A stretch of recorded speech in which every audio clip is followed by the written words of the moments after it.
भागवत महापुराण के छठे स्कंध के 11वें अध्याय में वृत्तासुर ने 4 श्लोकों में भगवान की स्तुति किया है और इन चारों श्लोकों का इतना महत्व हो गया।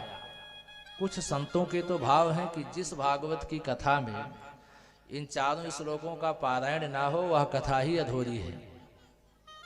4 श्लोकों का कितना सुंदर वाचन किया, आप सभी उसे ध्यान से सुने। अहम हरे तव पादैक मूल दासानुदासो भवितास्मि भूयः मनः स्मरेता सुपतेर्गुणास्ते गृणीत्वा कर्म करोतु कायः।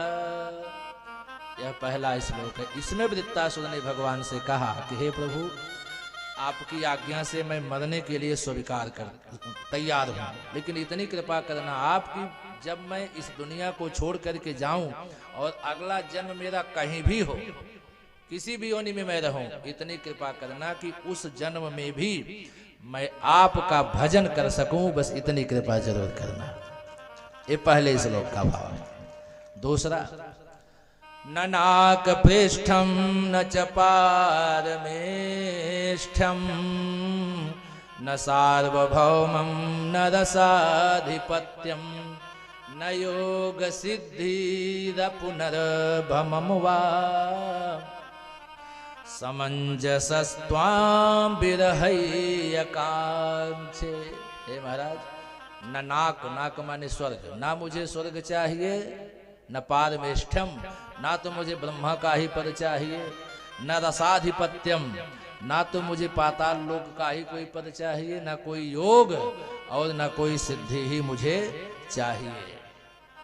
अगर सच बताऊं महाराज, मुझे तो आपका हुआ मोक्ष भी पसंद नहीं है। यहां तक कह दिया वृत्तासुर ने।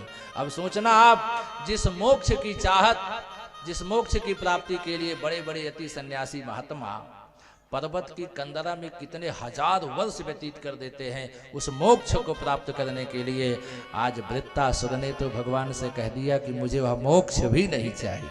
ये त्याग है उसका।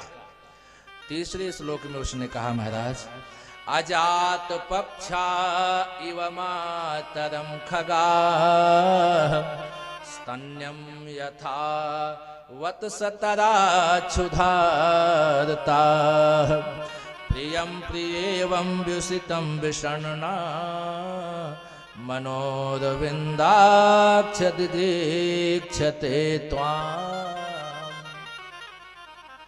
अजात पक्षा इव मातरम खगाः, पक्षियों के वह बच्चे जिनके अभी पंख नहीं आए हैं और घोंसले में बैठ करके अपनी माँ के आने का बाट जोहते हैं, जिस प्रकार से स्तन्यम यथा वत्सतराः क्षुधार्ताः, दिन भर जंगल में चरने के लिए गई है जिन बच्चों की माँ, यानी ऐसी गाय के वह बछड़े जो खूंटे में बंधे हैं और दिन भर अपनी माँ के आने का इंतजार करते हैं। स्तन्यम यथा वत्सतराः क्षुधार्ताः, दूध पीने के लिए भूख से व्याकुल होकर के अपनी माँ के आने का बाट जोहते हैं। प्रियम प्रियेवं विसुतम विषण्णा, हे प्रभु, जिस प्रकार एक प्रियतमा अपने प्रियतम के आने के इंतजार में बैठी रहती है, उसी प्रकार से मेरा मन आपके चरण कमल को प्राप्त करने के लिए लालायित हो रहा है। महाराज, कृपा करो, कृपा करो। चौथे श्लोक में निवेदन करता है, ममोत्तम श्लोक जने सुसख्यम संसार चक्रे भ्रमतः स्वकर्मभिः त्वन्माययात्मात्मजदार गेहे स्वासक्त चित्तस्य ननाथ भूयात्। चौथे श्लोक में उसने सबसे पहले एक बात कही कि हे प्रभु, मेरी भाव भक्ति देख करके अगर आप मुझे मुक्त करना चाहते हो तो मुझे मुक्ति भी नहीं चाहिए, मैं मुक्त भी नहीं होना चाहता हूं। बस इतना ही आपसे निवेदन है कि मैं जहां भी रहूं, जिस रूप में रहूं, जिस परिस्थिति में रहूं, आपके प्यारे भक्तों से मेरी मुलाकात होती रहे। जो आपके प्यारे प्यारे भक्त हैं उनका सानिध्य मुझे मिलता रहे और आपके भक्तों से मेरा कभी बिगाड़ ना हो, कभी विरोध ना हो महाराज।